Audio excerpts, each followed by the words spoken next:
ശിഷ്യന്മാരെ ഭക്ഷണം കഴിക്കുന്നതിന് മുമ്പ് കൈ കഴുകാത്ത ശിഷ്യന്മാരെ ഫരിസയർ നിയമത്തിനും കുറ്റം പറയുന്നു.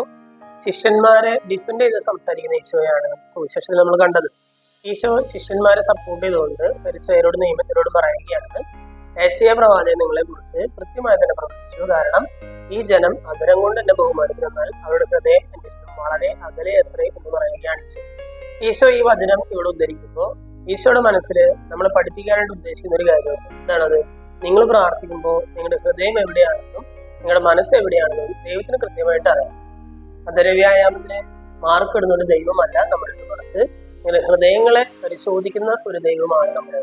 സ്നേഹമുള്ളവരെ, ഇന്നത്തെ സുവിശേഷ ഭാഗം വായിച്ചു കഴിയുമ്പോൾ നമുക്കൊന്ന് ചിന്തിക്കാം, നമ്മുടെ പ്രാർത്ഥനയുടെ സമയത്ത് നമ്മളിങ്ങനെ പല വിചാരത്തിൽ പെട്ടു പോകാറുണ്ടോ? നമുക്കൊന്ന് ചിന്തിച്ച് നോക്കാം. ശരീരം കൊണ്ട് പ്രാർത്ഥിക്കുന്ന സ്ഥലത്തായിരിക്കും, ഹൃദയം കൊണ്ട് അവിടെ നിന്നും കാതങ്ങൾ അകലെയായിരിക്കുകയും ചെയ്യുന്ന ഒരു അവസ്ഥയിലാണ് നമ്മൾ. ഇന്നത്തെ വചനഭാഗം വായിച്ചു കഴിയുമ്പോൾ ശരീരം കൊണ്ടും ഹൃദയം കൊണ്ടും ദൈവസന്നിധിയിലായിരിക്കാനുള്ള ഒരു കൃപയ്ക്കായിട്ട് നമുക്ക് പ്രാർത്ഥിക്കാം. ദൈവം നമ്മെല്ലാവരെയും സമൃദ്ധമായിട്ട് അനുഗ്രഹിക്കും.